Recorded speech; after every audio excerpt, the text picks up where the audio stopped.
कि ज़माने रिसालत में, हुजूर के ज़माने में, हुजूर मदीने में थे या मक्का में थे, तो किसी से गुनाह हो तो हुजूर की बारगाह में आ जाता।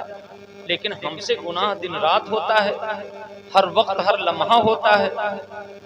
और हज अल्लाह तौफीक दे तो जिंदगी में एक बार हो पाता है, बहुत पैसा हो तो उम्रा भी हो पाता है, वरना गरीब मुफलिस लोग घर का खर्च चलाएं यही बहुत मुश्किल काम है। उम्रा में भी अब लाख खंड रुपया खर्च हो जाता है, इससे कम में उम्रा भी नहीं हो पा रहा है। क्या ख्याल है आपका? 1 लाख तो लग ही जा रहा है।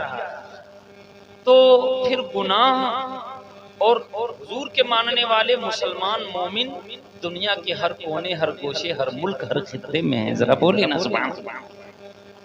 तो उनसे गुनाह हो जाए तो गुनाह आज हुआ है, अब तुरंत पासपोर्ट तैयार कराएं, वीजा लगाएं और ये सारा सिस्टम तैयार करके हुजूर की बारगाह में पहुंचे तब तौबा करें। ये बात अक्ल से बईद लगती है, ये तो नहीं हो पाएगा। गुनाह तो हमसे रोजाना हो रहा है, और अगर एक बार उम्रा करने भी चले गए तो फिर तौबा कर ली, उसके बाद आएंगे तो ऐसा तो है नहीं कि गुनाह नहीं होगा दोबारा। समझ पा रहे हो कि नहीं? बहुत अहम मोड़ पर मैं हूं, बड़े नाजुक मरहले पर हूं। अगर आप इसे समझ गए तो फिर आपकी जिंदगी कामयाब हो जाएगी। बोले ना इंशाअल्लाह। समझ पा रहे? फिर क्या करना चाहिए? तो मुफस्सिरीन ने बयान फरमाया है कि किस्मत यावरी करे, अल्लाह तौफीक दे, अगर दर रसूल पर हाजिर हो जाए। हुजूर के जमाने तक का ये मसला नहीं है, कयामत तक ये मसला है। हुजूर के जमाने में हुजूर हयात में थे, जाहिरी हयात में, तो उनकी बारगाह में सहाबा आते थे। इस तरह की बहुत सारी रिवायात हैं, और आकर के हुजूर से कहते थे, या रसूल अल्लाह, जहां पनाह हमसे ये खता हो गई, ये गलती हो गई। फिर वो तौबा करते थे और अल्लाह की बारगाह में हुजूर वसीला भी बन जाते थे और इस्तिगफार भी करते थे, फौरन काम हो जाता था। मगर अब हमारा मदीना पहुंचना बहुत मुश्किल काम है, हर वक्त नहीं पहुंचा जा सकता, या रोजाना या हर महीना भी नहीं पहुंचा जा सकता। तो हम क्या करेंगे? तो उलमा ने बयान फरमाया कि अल्लाह ने अपने हबीब को हमेशा के लिए जिंदा फरमा दिया है। अपनी कब्र अनवर में, तुरबत अनवर में आज भी मेरा नबी जिंदा है। तुम अगर नहीं पहुंच सकते मदीना तो तुमसे गुनाह हो जाए तो सच्ची तौबा अपने यहाँ ही बैठ करके करो और हुजूर का वसीला पेश कर लो कि मेरे मौला मुझे मुआफ कर दे, अपने हबीब मोहम्मद अरबी के वसीले से हमारे गुनाह को मुआफ कर दे। तो फिर इस आयत पर अमल हो जाएगा। अगर जब मदीना न हाजिर हो सको तो हुजूर का वसीला ही तुम्हारे लिए काफी होगा और अल्लाह तुम्हारे गुनाहों को मुआफ फरमा देगा। और फिर अगर अल्लाह तौफीक दे मदीना हाजिर हो जाओ तो क्या बात है, जरा बोले ना। समझ पा रहे हैं? अच्छा, हुजूर के वसीले से कितना बड़ा काम होता है। मैं ये भी साबित करूंगा कि मदीना अगर ना हाजिर हो सके लेकिन हुजूर का वसीला लगा दे कि मौला हुजूर के सदक़े में मुआफ फरमा दे, तो अल्लाह मुआफ फरमा देता है। इस बात को समझना है तो एक रिवायत में और पेश करता हूँ मैं, स्टेप बाय स्टेप आपको। ये चूंकि जो मौका है, इस मौके की मुनासिबत से कुछ अहम बातें हम आप तक पहुंचाना चाहते हैं। हजरत शेख अब्दुल हक मुहद्दिस देहलवी रहमतुल्लाहि तआला अलैह बयान फरमाते हैं मदारिजुन नबुव्वा में कि हजरत आदम अलैहिस्सलाम से जब लग़ज़िश हुई, उसमें भी अल्लाह की करोड़ों हिकमतें थी। जब आपने गंदुम खा लिया जन्नत में, जिस दरख्त से अल्लाह ने मना फरमाया था उस दरख्त का फल खा लिया हजरत आदम ने। कुरान में अल्लाह ने फरमाया, वला तक़रबा हादिहि शजरत फतकूना मिनज़्ज़ालिमीन।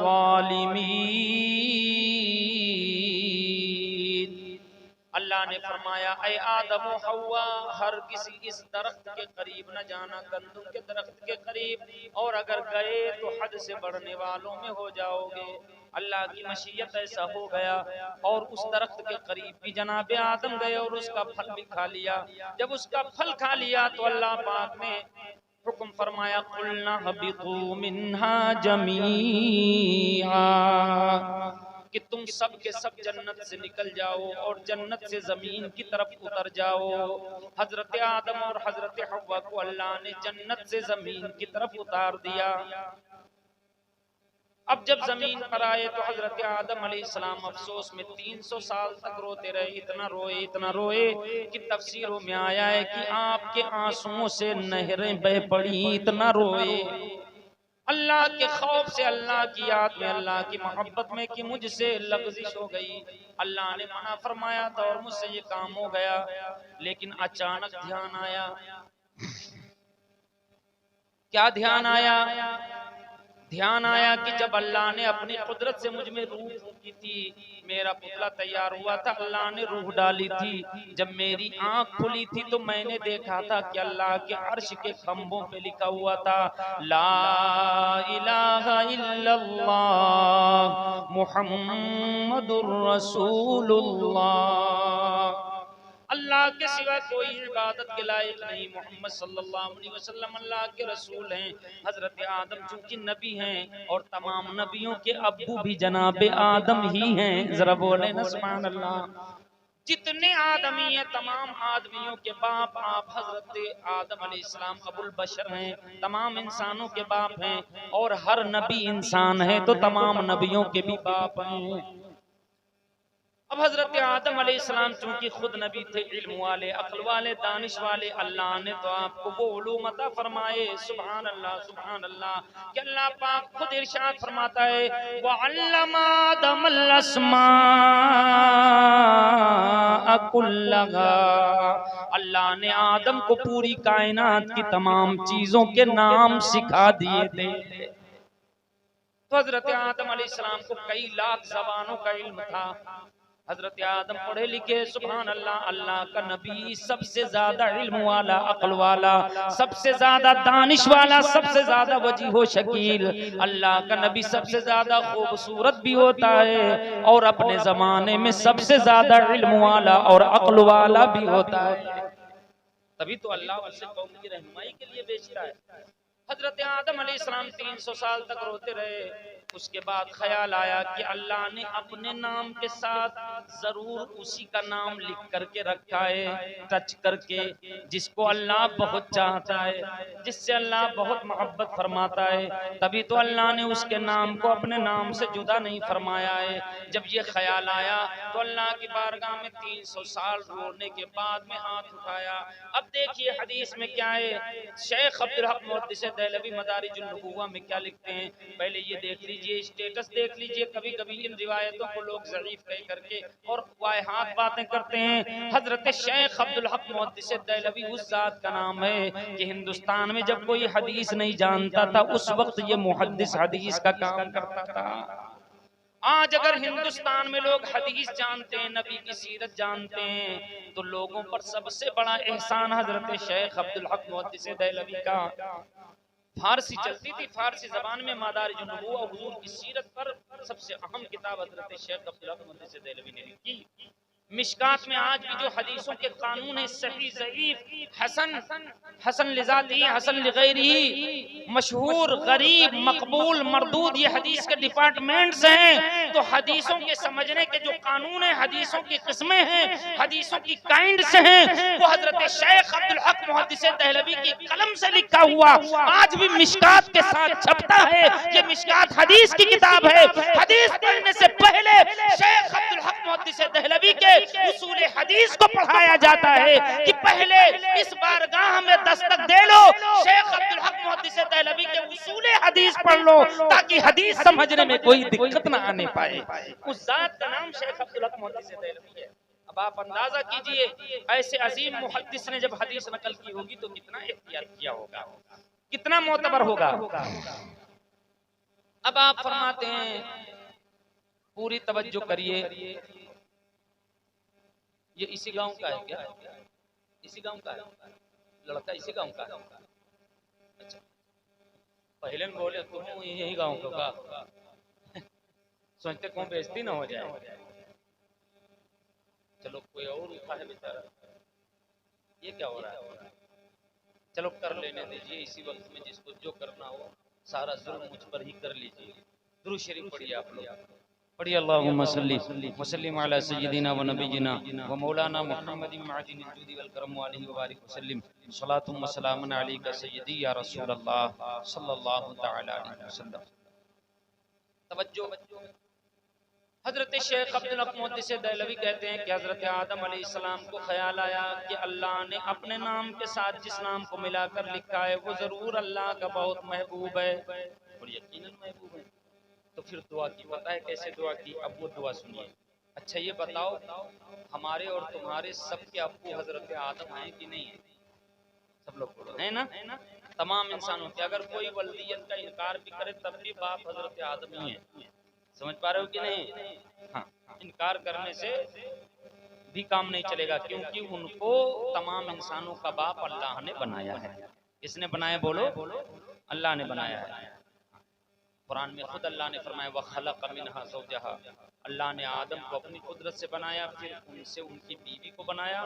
वबस्स मिनहुमा रिजालन कसीरन व निसाआ, और आदम और हव्वा ही से अल्लाह ने पूरी दुनिया में मर्द और औरत से दुनिया को भर दिया। जरा बोले ना सुभान अल्लाह। तो पूरी दुनिया में जो मर्द और औरत हैं वो सब आदम की संतान है।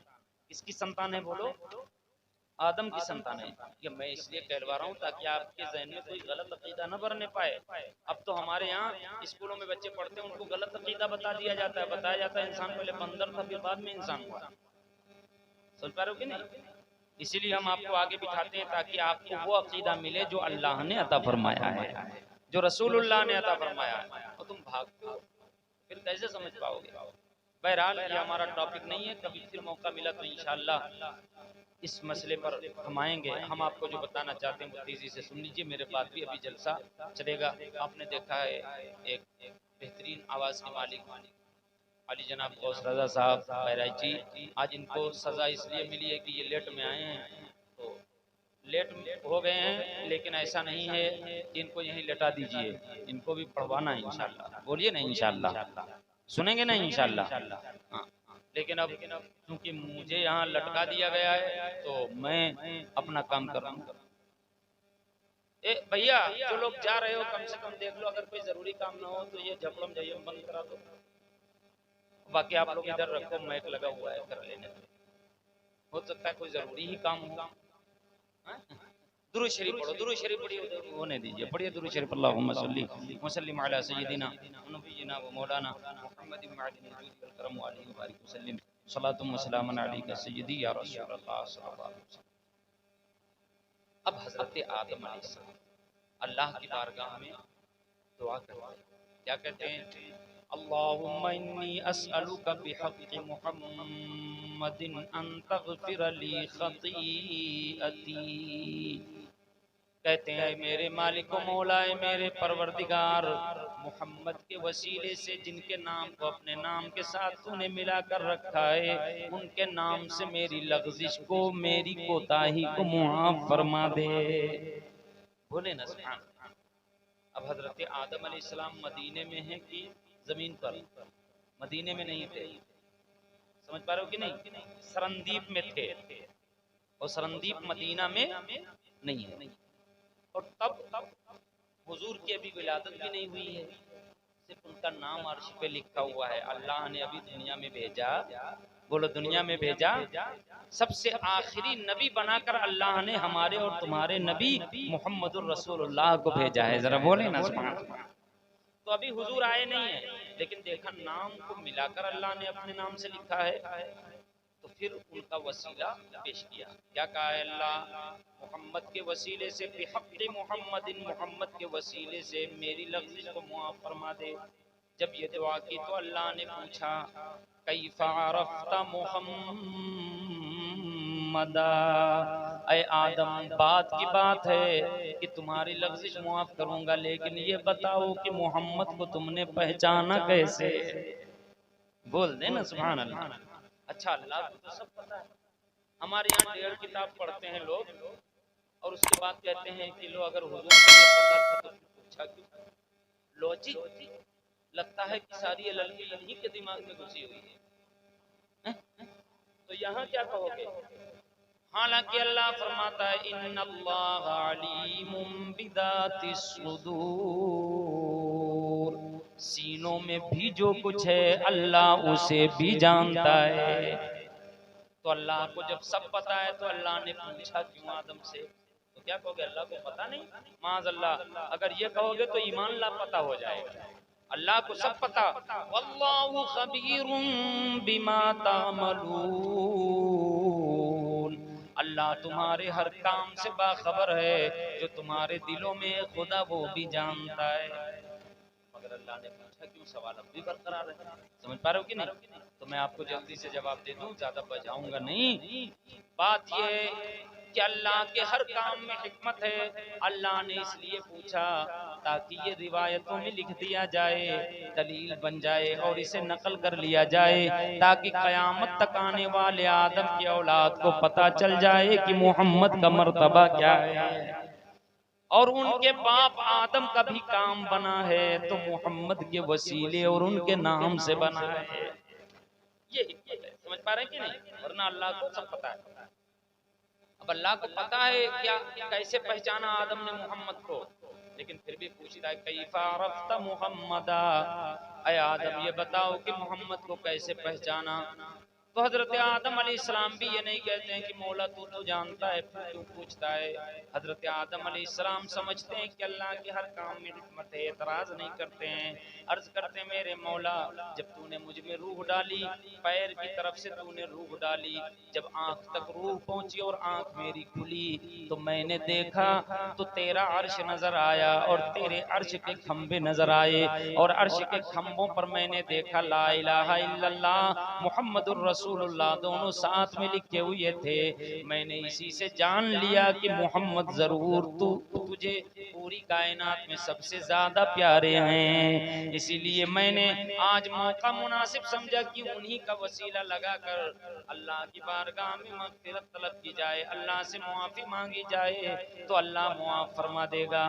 तो अब अल्लाह ने क्या फरमाया? अल्लाह ने फरमाया आदम तुमने सच कहा, लौलाहु लमा खलक़तुका या आदम।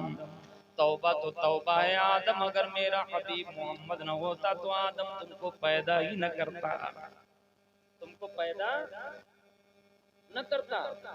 फिर अल्लाह फरमाता है लौलाहु लमा खलक़तुल अफ़लाक।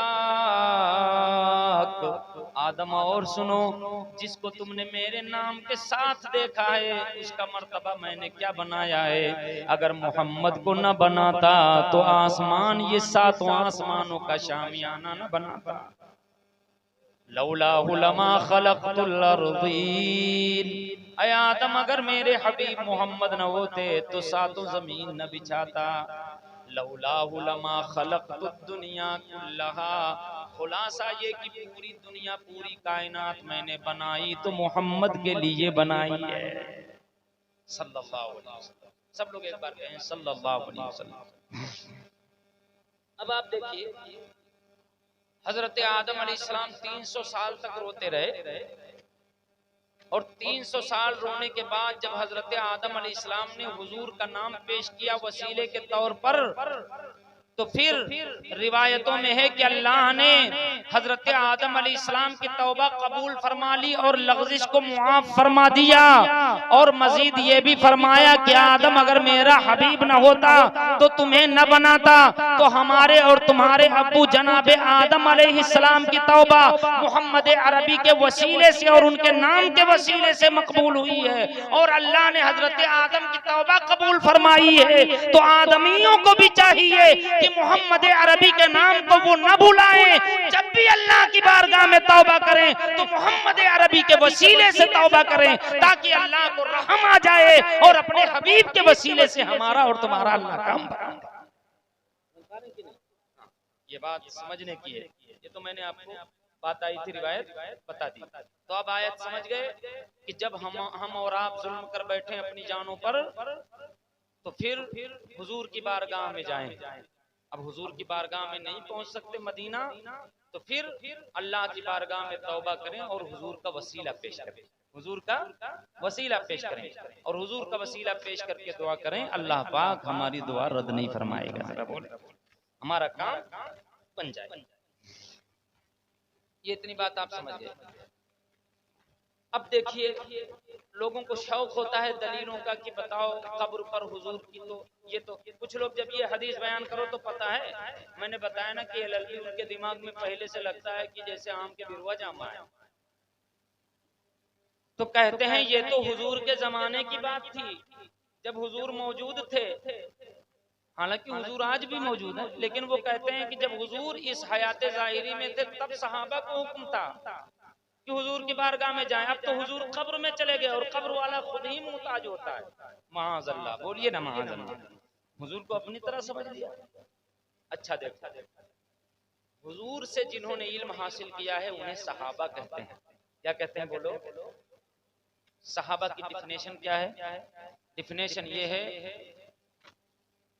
कि जिन्होंने ईमान कबूल किया और ईमान के बाद, ईमान लाने के बाद हुजूर को एक नजर देखा अपनी निगाहों से जाहिरी हयात में, वो सहाबी हो गया। बाद में आने वाला कितना ही बड़ा वली क्यों न हो जाए, मगर जिसने ईमान के बाद एक नजर मुस्तफा का दीदार किया, उसके कदमों की धूल के बराबर भी बाद में आने वाला नहीं हो सकता है। ये सहाबी का मकाम है। आप समझते होंगे कि बार बार सहाबी जो कहा जाता है, सहाबा का हाल ये हमारा तुम्हारा डिक्लेयर नहीं, हम और तुम नहीं जानते कि हमारे साथ क्या होगा। लेकिन अल्लाह पाक ने फरमाया वकुल्लुम वअदल्लाहुल हुस्ना, अल्लाह पाक ने हर सहाबी से जन्नत का वादा फरमा लिया है कि हर सहाबी जन्नती ही होगा। जरा बोले ना सुभान अल्लाह। तशरीफ लाएं। आज जितने लोग ये लेट में आ रहे हैं सबको यही रात भर रोक लीजिए, ठीक है? दुरूद शरीफ पढ़िए, पढ़िए बुलंद आवाज से, अल्लाहुम्मा सल्ली वसल्लिम अला सय्यिदिना व नबिय्यिना व मौलाना मुहम्मदिन मअदिनिल जूदि वल करम व आलिहि व बारिक वसल्लिम सलातुम व सलामन अलैका सय्यिदी या रसूलल्लाह सल्लल्लाहु अलैहि वसल्लम। हमारी बात समझ रहे हैं? तो कुछ लोग कहते हैं कि जब हुजूर कब्र वाले हो गए, साहिब मजार हो गए, तो अब हुजूर कुछ नहीं दे सकते, तो अब हुजूर की बारगाह में जाने से कोई फायदा नहीं है, अब मजार पे जाने से कोई फायदा नहीं है। देखो, हम लोग झगड़ा नहीं करते और न तुम्हारी तरह जल्दी से गुस्सा जाते हैं। इस तरह काम नहीं चलेगा। गुस्साने से अगला जो बात कह रहा है हम उस तक सही बात पहुंचाएं, सही बात पहुंचाएं, बाकी किस्मत में जो होगा वो उसके साथ होगा। समझ पा रहे हैं कि नहीं? लेकिन मोहम्मद अरबी का पैगाम पहुंचा देना यह मोहम्मद अरबी के गुलामों का काम है। जरा बोले ना, लड़ना हमारा काम नहीं है। अब देखिए, सहाबी जिनको अल्लाह ने जन्नती डिक्लेयर कर दिया, जन्नती डिक्लेयर कर दिया। पहले ये सुन लीजिए, सहाबी कहते किसे? मैंने बता दिया, कंपनियंस ऑफ मोहम्मद, प्रॉफिट मोहम्मद सल्लल्लाहु अलैहि वसल्लम। मोहम्मद सल्लल्लाहु अलैहि वसल्लम के साथियों का नाम सहाबा है। जरा बोले ना सुभान अल्लाह। हमारे और तुम्हारे साथी हमारी तुम्हारी तरह होते हैं, लेकिन मोहम्मद अरबी के साथी, उनके सहाबा पूरी कायनात में सबसे मुमताज हैं और बेमिसल और बेमिसाल हैं। जरा बोले। अल्लाह ने फरमाया रज़ियल्लाहु अन्हुम व रज़ू अन्हु, अल्लाह अपने नबी के साथियों यानी सहाबा से राजी हो गया और सहाबा अल्लाह की अता पे राजी हो गए। ये कुरान में उनकी शान बयान हुई। अगर मैं पूरी रात उनकी शान बयान करता रहूं तो कुरान की आयतें पढ़ता रहूं। समझ पा रहे हैं कि नहीं? मैं स्टेटस इसलिए बता रहा हूं ताकि आप समझें कि बात सहाबी की है। अब एक देहात के रहने वाले सहाबी थे, हुजूर का इंतकाल हो गया, हुजूर का इंतकाल हो गया, हुजूर की कब्र बना दी गई। अब उनसे कोई गुनाह हो गया, वो आए तो पता चला हुजूर का इंतकाल हो गया। अच्छा, वो सोशल मीडिया का जमाना नहीं था, हुजूर का इंतकाल हो गया, उनको खबर भी नहीं थी। आए तो देखा हुजूर की कब्र बनी हुई है। जब देखा कब्र बनी हुई है तो बड़ा गम हुआ कि मेरे आका हमसे जुदा हो गया, अब किसकी ज़ियारत करूं, अब किसे देखूंगा। एक नजर जिसे देख लो तो अल्लाह जन्नती बना दे, ऐसा रुखे ज़ेबाए मोहम्मद अब देखने को कहां मिलेगा। सहाबा बेपनाह मोहब्बत करते थे उससे, लेकिन सहाबा का अकीदा देखें, सहाबी का हर अमल हमारे लिए आइडियल है, नमूना है, दलील है, प्रूफ है, बाकायदा दीनी किताबों में कानून बना हुआ है। आए तो कब्र पर आए और कब्र पर आने के बाद कब्र की मिट्टी उठाई और सर पे डाली, नंगा सर किया और सर पे मिट्टी उठा करके डाली और कब्र से लिपट गए और चिमट कर कहते हैं, ऐ मेरे आका मोहम्मद अरबी सल्लल्लाहु अलैहि वसल्लम, आप पर जो नाजिल हुआ कुरान हम उस पर ईमान लाए, और हमें ये भी मालूम है कि जो आप पर कुरान नाजिल हुआ उसमें अल्लाह ने हुक्म दिया है, वलो अन्नहुम इज़ ज़लमू अनफुसहुम जाऊक फस्तगफरुल्लाह वस्तगफर लहुमुर रसूल लवजदुल्लाह तव्वाबर रहीमा। क्या मेरे हबीब, जब तुम्हारा कोई गुलाम उम्मती जानों पर जुल्म कर बैठे तो तुम्हारी बारगाह में आए और आकर अल्लाह से इस्तिग़फ़ार करे, नबी भी सिफारिश करते तो अल्लाह तौबा कबूल फरमा लेगा। या ऐ मेरे आका, मैंने अपनी जान पर जुल्म किया है, मुझसे गुनाह हो गया है, मैं आपकी बारगाह में आकर तौबा कर रहा हूँ, आप भी वसीला बन जाइए, आप भी दुआ कर दीजिए कब्र से तो अल्लाह मेरे गुनाह मुआफ़ फरमा दे। जरा बोले ना सुभान अल्लाह। ये हदीस की किताबों में मौजूद है। अब मैं आपसे पूछता हूँ, इस सहाबी हैं, हुजूर के मज़ार पर आकर हुजूर से कह रहे हैं कि हुजूर आप रब से सिफारिश कर दीजिए, तो हुजूर को वो जिंदा मान रहे हैं कि मुर्दा मान रहे हैं? बोलो। उनका अकीदा है ना कि नीचे हुजूर सुन रहे हैं तभी तो कह रहे हैं।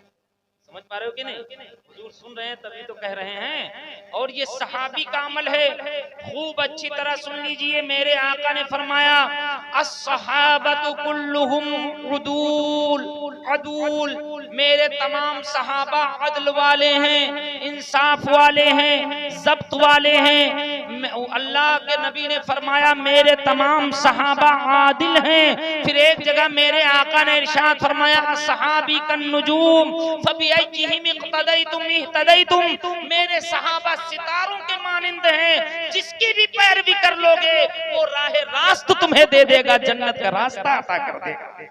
ये सहाबी का स्टेटस है। अब साहब ये रसूल हुजूर के मज़ार पे, हदीस में ये भी है कि वो अपने सर पर मज़ार की मिट्टी, चूंकि वो ताज़ा ताज़ा बनी थी, मिट्टी थी उस वक्त, तो उसकी खाक डाल रहे थे और ये तौबा कर रहे थे। कुछ देर तक कब्र पे रहे, आंसू बहाते रहे, उसके बाद में उठे और चले गए। जब थोड़ी देर पहुंचे थे तो वहाँ एक और साहब थे, उन्हें आंख लगी हुई थी, वो सो रहे थे, तो हुजूर ख्वाब में तशरीफ लाए उनके और कहा कि जल्दी जाओ और जो आए थे उनको बशारत दे दो कि अल्लाह ने उनकी तौबा कबूल फरमा ली है। जरा बोले ना सुभान अल्लाह। तो वो उठे और तलाश किया कि आने वाला शख्स किधर गया। लोगों ने बताया इधर गया। गए तो कहा क्या बात है, क्या तुमने हुजूर के मज़ार पे कुछ गिरिया बाजारी की थी, दुआ की थी? उन्होंने कहा हाँ, हमने गुनाहों से तौबा की थी और हुजूर से कहा था हुजूर वसीला बन जाइए, आप भी सिफारिश कर दीजिए। तो उसके गले से जाने वाले शख्स लग गए और कहा मुबारक हो, मेरे ख्वाब में आका तशरीफ लाए हैं और कहा है कि बशारत दे दो कि मैंने अल्लाह की बारगाह में इस्तिग़फ़ार उसके लिए किया है, तो अल्लाह ने तत्काल उसकी तौबा कबूल करके उसके गुनाह को मुआफ़ फरमा दिया। जाके बशारत दे दो। जरा बोले ना सुभान अल्लाह। अच्छा बात आती है, लोग कहेंगे तो ख्वाब की बात क्या है? ये जमाना अजीब है, लोगों के पास अक्ल बहुत कम होती चली जा रही है जब से मोबाइल आया है। लोग आधे पागल हो गए हैं मोबाइल के चक्कर में। अच्छा ये बताओ, 3 बजे रात तक नाली के पास पागल बैठता है कि अक्लमंद? बोलो ईमानदारी से बताओ। मैं नहीं कहूंगा कि हमारा नौजवान पागल हो गया, मगर आधा जरूर हो गया, आधा जरूर हो गया। और आधा पागल होने के बाद में भी मौलवियों से लड़ जाता है। क्या ख्वाब की बात है? सुनो, 15-20 साल हम लोग मदरसे में भाड़ नहीं झोंकेंगे, हमने भी पढ़ाई की है। वो किताबें तुमने कभी ख्वाब में भी नहीं देखी होंगी। ख्वाब की बात करते हो, तुमने जो किताबें ख्वाब में नहीं देखी हैं वो गुलामाने मोहम्मद अरबी पढ़ करके यहाँ आते हैं। जरा बोले ना सुभान अल्लाह। अब सुनो, सबसे अव्वल नंबर की सही अहादीस की किताब जिसे सहीहुल बुखारी कहते हैं, बुखारी शरीफ में हदीस इमाम बुखारी ने नकल किया। हमारे और आपके प्यारे सरकार इरशाद फरमाते हैं, मन रानी फिल मनामी फकद रानी ला यतमस्सलु बिश शैतान। हुजूर फरमाते हैं, जिसने ख्वाब में मुझे देखा उसने मुझे ही देखा, इसलिए कि मेरी शक्ल में शैतान कभी आ ही नहीं सकता है। जरा बोले ना सुभान अल्लाह। अल्लाह ने ये अथॉरिटी नहीं दी है शैतान को, ये अधिकार ही नहीं दिया है, ये इख्तियार ही नहीं दिया है। वो सबकी शक्लें तो इख्तियार कर सकता है, मगर आमिना के लाल मोहम्मद अरबी की शक्ल में शैतान ख्वाब में भी नहीं आ सकता है। अगर कोई खुशनसीब मोहम्मद अरबी को ख्वाब में देखे तो गोया उसने बेदारी में हुजूर को देखा है, क्योंकि हुजूर का ख्वाब सच्चा और हक होता है। जो ख्वाब में हुजूर को देखे वो हुजूर ही को देखता है। वो हुजूर ही को देखता है। अब ये बात भी डिक्लेयर हो गई ना। देखो कोई बात हम रहने नहीं दे रहे हैं। कोई कहे कि नहीं वो तो ख्वाब की बात थी, ख्वाब की बात नहीं, मेरे हुजूर की बात थी, तो ख्वाब की बात नहीं रह गई, हकीकी है। जरा बोले ना सुभान अल्लाह। अब ईमानदारी से मुझे बताइए कि मजार पर सहाबी गए कि नहीं हुजूर के? अगर ये हदीस में न मिले तो बगिया गांव में मुझे बांध दीजिए और भूखा प्यासा रख करके मार दीजिए, और अगर हदीस में मिल जाए तो फिर हुजूर के गुलाम हो जाइए जैसे सहाबा थे। जरा बोले ना सुभान अल्लाह। समझ पा रहे हैं कि नहीं? कोई जबरदस्ती तो नहीं कर रहा मैं, कोई जबरदस्ती तो नहीं करता। अक्लमंदों के लिए इशारा काफी होता है। बहुत कुछ कह रहा हूँ मेरे अजीजों। अब दो बातें हैं, या तो ये हदीस किताबों में है जो मैंने बयान की सहाबी हुजूर के मजार पर आए, या नहीं है। अगर है तो मान लीजिए, क्योंकि आप भी मुसलमान हो, आपने भी हुजूर का कलमा पढ़ा है, हमने भी पढ़ा है। ये तो खुश नसीबी है कि हुजूर आज भी मजार से हमारी बात सुनते हैं। जरा बोले ना। और अगर नहीं है तो फिर मुझे बांध दीजिए। मुझे बहुत गोल्डन चांस है बांधने का, मैं खुद सरेंडर कर रहा हूँ। समझ पा रहे हैं कि नहीं? दुनिया की किसी जेल में बगैर कुछ किए हुए अब मुझे ले जाइए, मैं चला जाऊंगा, अगर ये हदीस में नहीं है। और अगर हदीस में मौजूद है तो हम और तुम हुजूर से प्यार करें जैसे सहाबा करते थे। आज भी मेरा नबी जिंदा है, और अल्लाह ने तो अपने नबी पर एक लम्हा के लिए मौत तारी की थी, फिर हमेशा के लिए अपने नबी को जिंदा कर दिया है। मेरे आका फरमाते हैं, अल्लामा ज़रक़ानी ने ये हदीस नकल की है, हुजूर फरमाते हैं कि ज़व्वालियल अर्द फाना अंजुरु इलैहा व इला मा हुवा काइनुन फीहा इला यौमिल क़ियामति कान्नमा अंजुरु इला कफ़ी हादी। हुजूर फरमाते हैं कि अल्लाह ने मेरे लिए पूरी रूए जमीन को समेट दिया है, हिजाबात को समेट दिया है, तो मैं मजार में रह करके भी पूरी कायनात को ऐसे देख रहा हूँ जैसे कोई हाथ में हथेली को, जैसे कोई राई के दाने को देखा करता है या अपनी हथेली को देखा करता है। इसी तरह पूरी कायनात के गोशे चप्पे को मैं अपनी जगह पे बैठ कर